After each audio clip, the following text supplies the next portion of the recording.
जब विपत्ति आती है तभी ठाकुर जी का स्मरण करता है।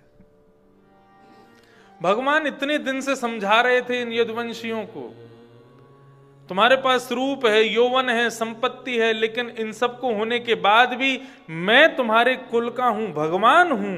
ये सब होने के बाद भी संतों का अपमान कभी मत करना। यदि संतों का अपमान करोगे तो भगवान होके भी मैं तुमको बचा नहीं पाऊंगा। महाराज कहां तक गए? एक कथा आती है, जब भगवान रघुनंदन श्री राम अपनी लीला पूरी करके वैकुंठ को प्रस्थान करने लगे तो अयोध्या में जितने लोग हैं सबके लिए विमान आया। भगवान अपने विमान पर बैठ गए, एक एक व्यक्ति अपने अपने विमान पर बैठता जा रहा था। तो अंत में हनुमान जी से राम जी ने कहा कि भाई अयोध्या एक बार देख के आ जाओ, कोई रह तो नहीं गया। हनुमान जी भ्रमण करते हुए आए और बेचारे एक रोते बिलखते एक आदमी को लेकर के आए। बोले महाराज जी प्रभु ये रह गया। राम जी बोले कौन है भैया ये? बोले ये वही है जिसने सीता जी पर संदेह किया था। श्री किशोरी जी पर संदेह करने वाला वही धोबी है। ये सबके लिए विमान आया लेकिन इसके लिए कोई विमान नहीं आया। भगवान कहने लगे तुम्हारे लिए विमान नहीं आया? बोले क्या करूं प्रभु, सबके लिए आया, मेरे लिए नहीं आया। भगवान बोले एक काम करो, तुम मेरे विमान में बैठ जाओ, सिंहासन के नीचे छुप के बैठ जाओ, हम तुमको ले चलते हैं। सबके विमान वैकुंठ में प्रवेश कर गए, लेकिन जैसे ही रघुनाथ जी का विमान प्रवेश करने लगा वैकुंठ के द्वार बंद हो गए। भगवान ने वैकुंठ से कहा भाई तुमने द्वार बंद क्यों किए? बोले आपके सिंहासन के नीचे कोई अनधिकारी छुपा बैठा है, पहले इसको निकालो, तब वैकुंठ के द्वार खुलेंगे। निकल करके बाहर आया, रोने लगा। बोले प्रभु मुझे क्षमा, मुझे वापस अयोध्या ही भेज दो, मुझे कोई स्वीकार नहीं करेगा। भगवान बोले वैकुंठ नहीं मिलेगा तो स्वर्ग भेज देंगे, स्वर्ग चले जाओ। इंद्र ने स्वर्ग के द्वार बंद कर दिए। माफ कीजिए प्रभु, गुरु का अपमान करने वाला, सीता जी लक्ष्मी हैं और लक्ष्मी हमारी आचार्य हैं, उनका अपमान करने वाला कोई भी हो स्वर्ग में स्थान नहीं है उसके लिए।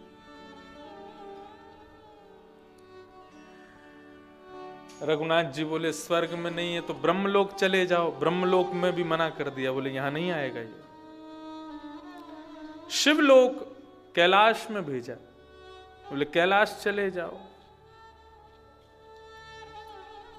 रघुनाथ जी ने भगवान शिव से कहा तुम आप भूतों को आश्रय देते हो, ये मानव है, इसके लिए वैकुंठ के द्वार बंद हो गए, स्वर्ग के द्वार बंद हो गए, आप तो स्वीकार कर लो। शंकर जी कहने लगे मैं भूतों को स्वीकार कर सकता हूं, लेकिन आचार्य की अवहेलना करने वाले को तो शिवलोक में भी स्थान नहीं, मना कर दिया। सब स्थानों से मना हो गई तो अंत में एक ही स्थान बचा, नरक। भगवान श्री राम कहने लगे देखो तुम घबराओ मत, हम यमराज को बोल देंगे तुमको कोई यातना नहीं मिलेगी, लेकिन नरक में रहने को तो मिलेगा, चले जाओ। यमलोक जैसे ही जाने लगा तो यमराज ने भी द्वार बंद कर दिए। पापियों को स्थान मिलता है नरक में, लेकिन गुरु अवहेलना करने वाला, आचार्य की अवहेलना करने वाले को नरक में भी स्थान नहीं है प्रभु। तो सावधान हो जाइए। गुरु अपमान, गुरु अवज्ञा करने वाले को नरक में भी स्थान नहीं मिलता, संतों की अवज्ञा करने वाले को नरक में भी स्थान नहीं मिलता, ब्राह्मणों का तिरस्कार करने वाले को नरक में भी स्थान नहीं मिलता। भगवान उसका कल्याण कैसे कर देंगे? आज समस्त यदुवंश बैठा है और सब केवल भगवान को देख रहे हैं, चिंता हो रही है सबको कि प्रभु बचाओ हमको। भगवान कहते हैं जब समझा रहा था तब तुम्हारी बुद्धि कहां गई थी? अब आज जब सब बिगड़ गया है, हम शापित हो गए हैं, तो मुझसे कह रहे हो कि हमको बचाओ।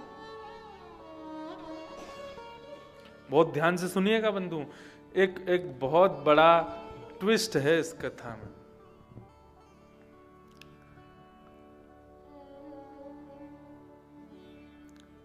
भगवान समस्त यदुवंशियों के मध्य में बड़ी चिंता व्यक्त कर रहे हैं, क्या करूं, आज मैं भगवान होकर के भी तुम्हारी रक्षा नहीं कर पाऊंगा। कोई रो रहा है, कोई विलक रहा है, कोई हाथ जोड़ के पड़ा है, कोई पस्त पड़ा है, सब चरणों में पड़े हैं। ठाकुर जी आप जैसा कहेंगे, जो कहेंगे हम सब करने को तैयार हैं, हमको इस श्राप से बचा लीजिए। भगवान तभी कहते हैं एक उपाय है यदि करो तो। बोले क्या? बोले हमारी द्वारिका नगरी समुद्र के बीच में है, समुद्र पार करके जब जाएंगे तो वहां प्रभाषित क्षेत्र है। प्रभाषित क्षेत्र में भगवान शिव का एक मंदिर है, उसका नाम है सोमनाथ। सौराष्ट्र में जो सोमनाथ मंदिर है, ये भगवान शिव का वो मंदिर है जो श्रापों को दूर करते हैं। यदुवंशी कहने लगे श्रापों को दूर करने वाले शंकर जी, मतलब कैसे? बोले कि एक बार चंद्रमा को श्राप दे दिया चंद्रमा के ससुर जी ने। दक्ष प्रजापति ने अपनी 16 पुत्रियों का ब्याह किया चंद्रमा के साथ। ये नक्षत्र सुने होंगे ना, ये दक्ष प्रजापति की 16 पुत्रियां, उनका ब्याह हुआ चंद्रमा के साथ। लेकिन चंद्रमा को सबसे ज्यादा प्रिय है रोहिणी, रोहिणी नक्षत्र। तो बाकी की कन्याओं ने जाकर के अपने पिता से शिकायत कर दी कि हमारे पति जो चंद्रमा है जिनसे आपने हमारा ब्याह किया, वो केवल रोहिणी से प्रेम करते हैं, हमसे प्रेम नहीं करते। तो दक्ष ने श्राप दे दिया, बोले कि तुम केवल एक बेटी से प्रेम करते हो, बाकियों को कष्ट देते हो। मैं श्राप देता हूं तुम अपने रूप से विहीन हो जाओ, तुम अपने रूप से क्षीण हो जाओ। चंद्रमा कहने लगे मुझे ये श्राप मिला, इसका मुझे दुख नहीं है। मुझे दुख इस बात का है कि कष्ट आपकी बेटियों को ही होगा। मैं जिस दिन अदृश्य हो जाऊंगा उस दिन आपकी बेटियां विधवा हो जाएंगी, और एक नहीं सारी बेटियां विधवा होंगी। दक्ष बोले मैंने ये तो सोचा ही नहीं, अब क्या करें? तब दक्ष प्रजापति ने चंद्रमा को कहा कि तुम समुद्र के किनारे सौराष्ट्र में शंकर जी की अर्चना करो, शंकर जी की प्रार्थना करो, ब्राह्मणों को खूब दान देना। वहां शंकर जी यदि तुमसे प्रसन्न हो जाएं तो तुम्हारा श्राप वरदान में परिणत हो सकता है। तब चंद्रमा ने आकर के भगवान शिव का यजन किया, ब्राह्मणों को दान दिया। तब सोमेश्वर महादेव सोमनाथ भगवान ने उसको आशीष दिया कि 15 दिन तक तो ससुर जी का श्राप लगेगा तुमको, तुम हर दिन छोटे होते चले जाओगे, एक दिन अदृश्य हो जाओगे, लेकिन जिस दिन अदृश्य होगे उसके अगले दिन मेरा वरदान तुमको मिलेगा, तुम फिर से अपने रूप में आने लग जाओगे, और अगले 15वें दिन यानी कि पूर्णिमा को तुम अपने पूर्ण आकार में आ जाओगे। तो 15 दिन तुम रहोगे वरदान में और 15 दिन रहोगे श्राप में। जाओ। तो भगवान कृष्ण ये कथा सुना रहे हैं यदुवंशियों को, भैया यही उपाय है। और क्या कह रहे हैं? तेषु दानानि पार्थेषु श्रद्धयो त्वामहन्ति वै ब्रजीनानि तरिष्यामो दानैनो विर्वाणम्। दान की महिमा बताई। हम लोग जाएंगे वहां शंकर जी का यजन करेंगे और ब्राह्मणों को खूब सारा दान देंगे। बोले दान करने से क्या होता है?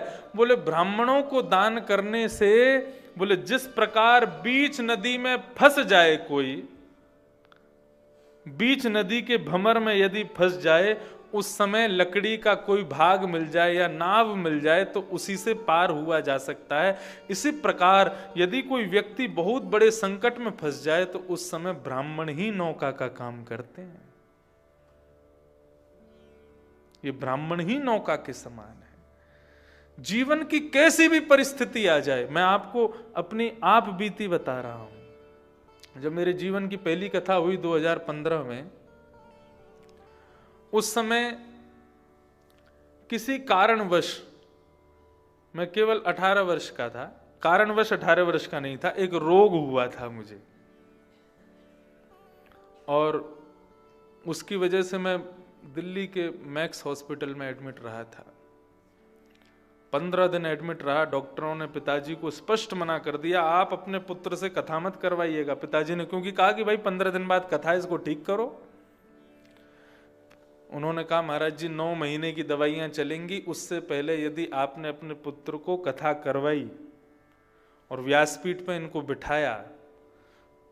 अच्छा, व्यास बन के कथा करना साधारण बात नहीं होती महाराज,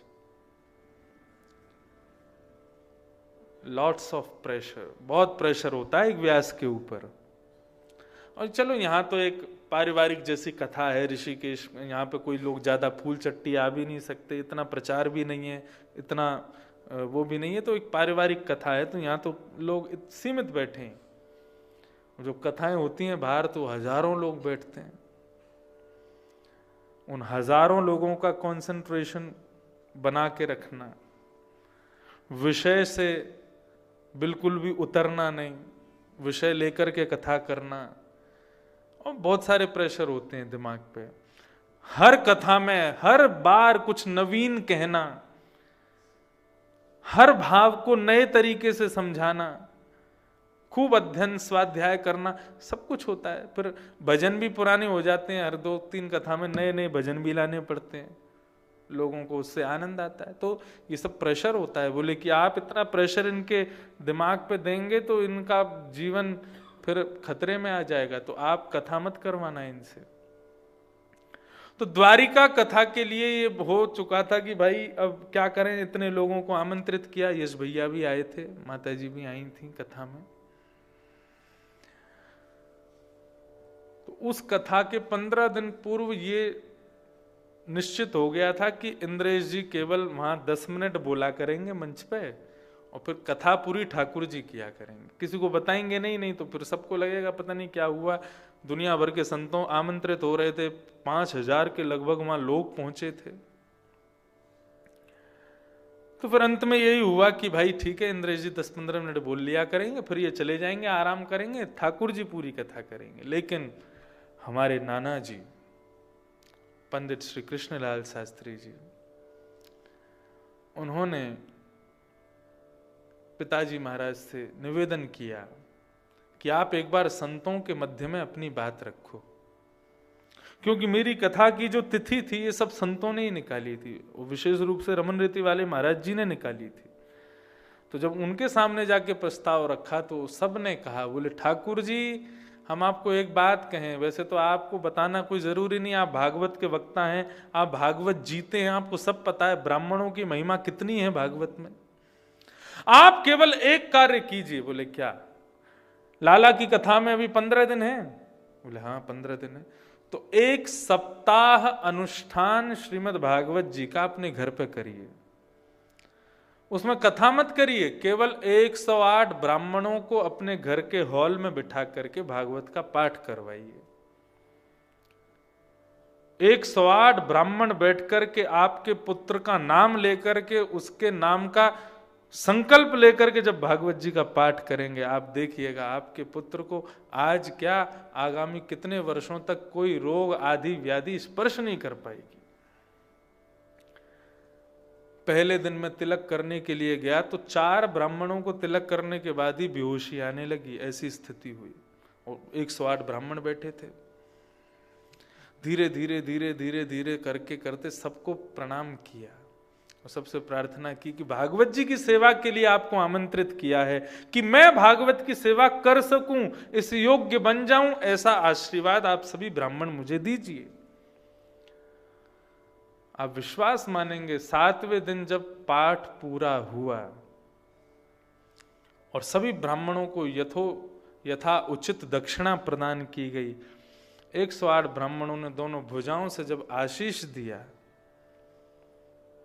आज 6 वर्ष हो गए कथा करते हुए, कोई आदि व्याधि किसी प्रकार, छोटे मोटे रोग तो आते रहते हैं, लेकिन सर्व सुख है, उन ब्राह्मणों का आशीर्वाद है।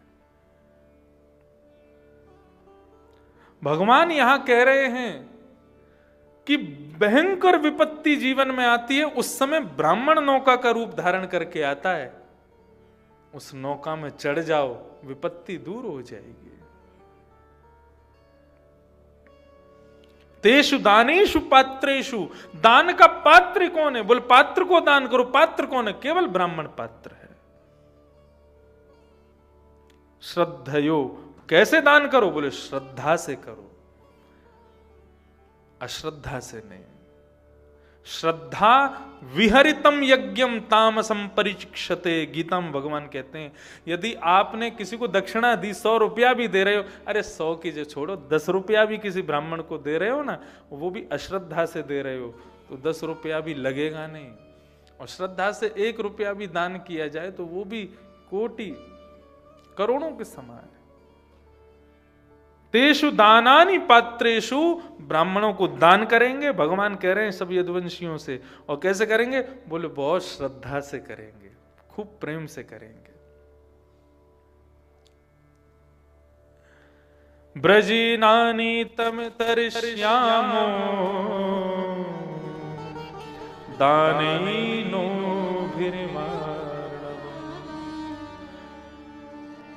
हो सकता है कि हम इस भवाटवी से बच जाएं, जो श्राप हमको लगा है हम इससे मुक्त हो जाएं। सारे यदुवंशी खुश हो गए, बोले हाँ आपने बहुत बढ़िया उचित बताया। अरे महाराज अब जल्दी तैयारी करो, जल्दी चलते हैं, सौराष्ट्र चलेंगे, शंकर जी की अर्चना करेंगे, ब्राह्मणों को दान करेंगे, हमारा श्राप दूर होना चाहिए बस। भगवान बोले चलो अब सब लोग जाओ अपने अपने घर, तैयारियां करो जाकर के। सारे यदुवंशी चले गए, लेकिन एक कोने में बैठा उद्धव और घूर रहा है भगवान को। यहां पर शब्द क्या लिखा है? नित्यम कृष्ण मनुव्रत। ध्रुव जी की स्थिति कैसी है?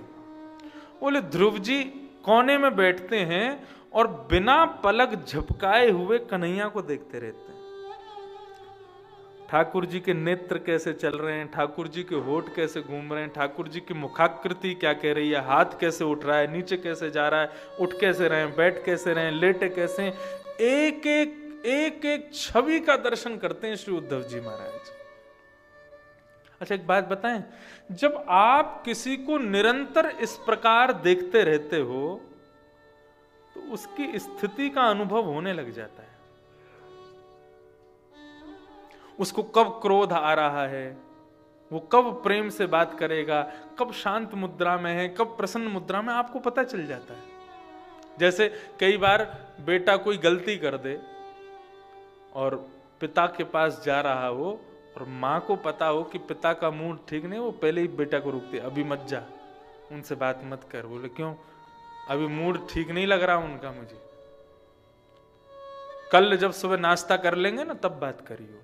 क्योंकि उसको पत्नी को पता है कि मेरे पति का मूड कब ठीक होता है। जैसे हम बालक हैं, हम जब स्कूल नहीं जाना होता था तो मम्मी को कैसे मनाऊं? तो मम्मी भोजन करने के बाद में रात्रि में शयन से पहले, भोजन करने के बाद और सोने से पहले के बीच का जो समय है, इसमें हमारी माताजी होती थी आलस में, और उस समय उनसे जो कह दो वो सबकी हाँ बोल देती थी। उस समय जाते थे, मम्मी हाँ कल स्कूल नहीं जाना, तो कहती 2-3 बार, क्यों नहीं जाना? पड़ेगा नहीं तो रिक्शा चलाएगा, फिर तांगा चलाना पड़ेगा, टेम्पू चलाना पड़ेगा, पड़ेगा नहीं तो अच्छा ठीक है ना परसों चला जाऊंगा, कल नहीं जाऊंगा। बोले क्यों नहीं जाएगा? अरे वो इंग्लिश का होमवर्क पूरा नहीं हुआ, फिर मैम मेरे को मारेगी। अब आपके बेटे को कोई मारे अच्छा लगता है आपको? ऐसे करके थोड़ी चुपड़ी हुई बातें करते तो फिर माँ बोलती अच्छा ठीक है परसों जाएगा ना? बोले हाँ जाऊंगा। कल की छुट्टी कर लूं? बोले कर ले। हो जाती छुट्टी। तो व्यक्ति का जब बहुत आप अनुसरण करते हैं, बार बार उसके मुखाकृति को देखते हैं, उसके नैन नक्शों को देखते हैं, तो आपको उसका अनुभव होने लग जाता है कि ये कहां तक कहें, कोई झूठ बोलता है ना, और उसका आप बार बार दर्शन करते रहते हो और वो झूठ बोल रहा है, तो उसका झूठ भी समझ आ जाता है। आप तब तो कुछ नहीं कहते, बोले देखो झूठ बोल रहा है सबके आगे, आपको अंदर से पता होता है कि जरूर कोई बात है। अब ट्विस्ट क्या है इस कथा में, सुनो। उद्धव जी महाराज उठ के नहीं गए, सारे यदुवंशी चले गए, भगवान बैठे। भगवान बोले उद्धव तुम क्यों नहीं गए? कितनी शोक की बात है ना, हमारे यदुवंश को श्राप लग गया।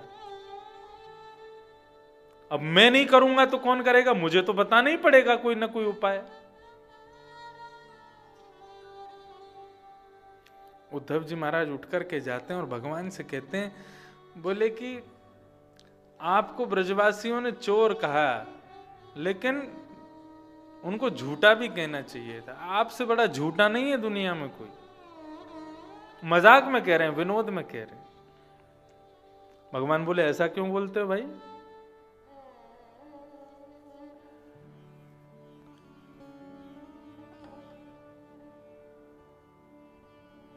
पत्थर की नारी, उसको श्राप लगा वो पत्थर बन जाए।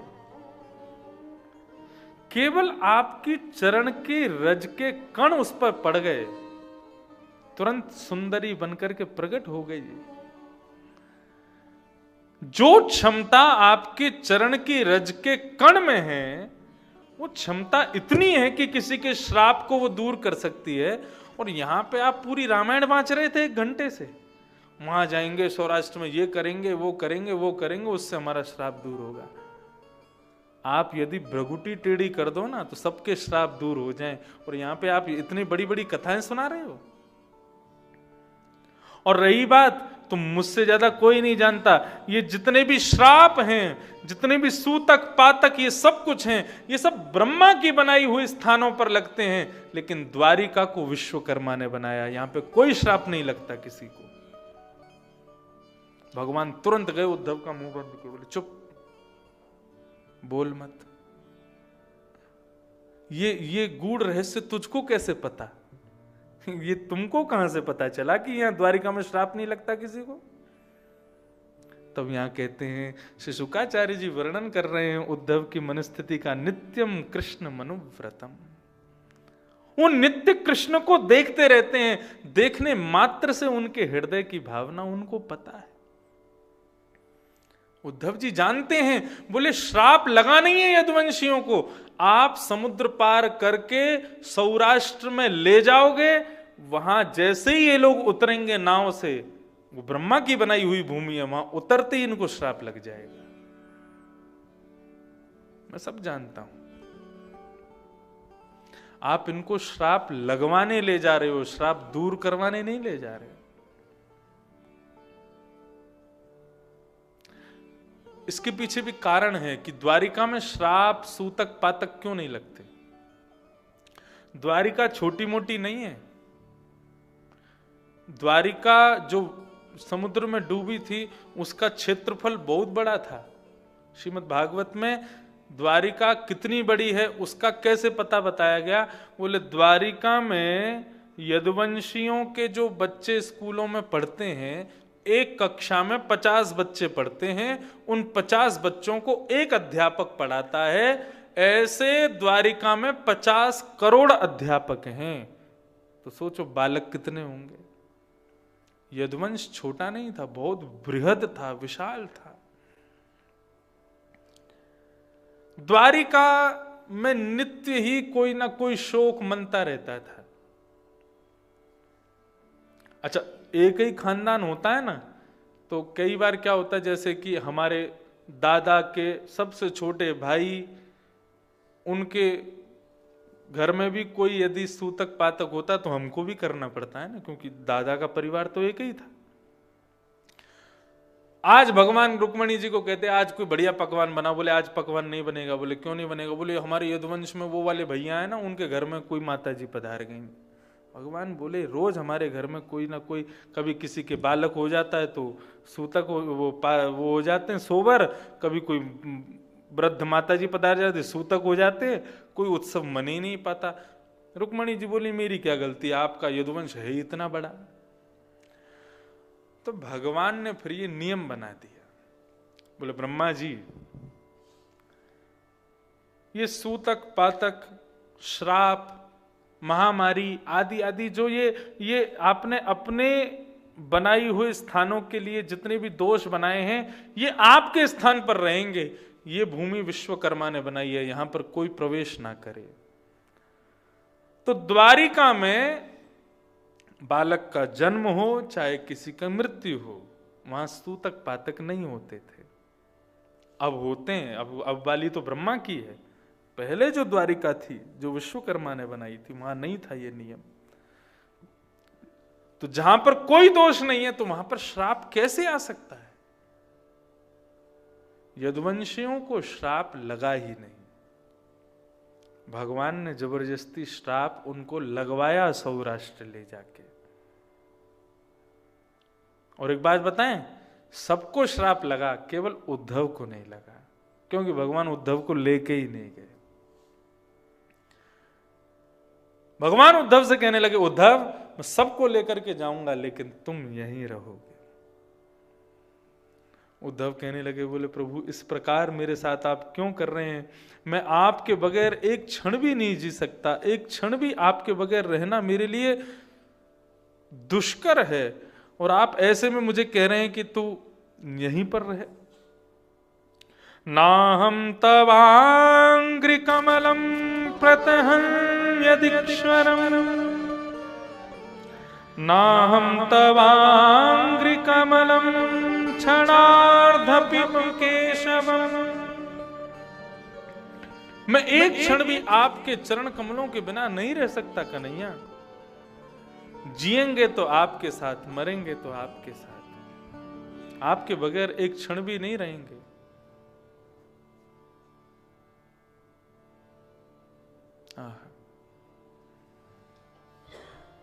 कृपा की न होती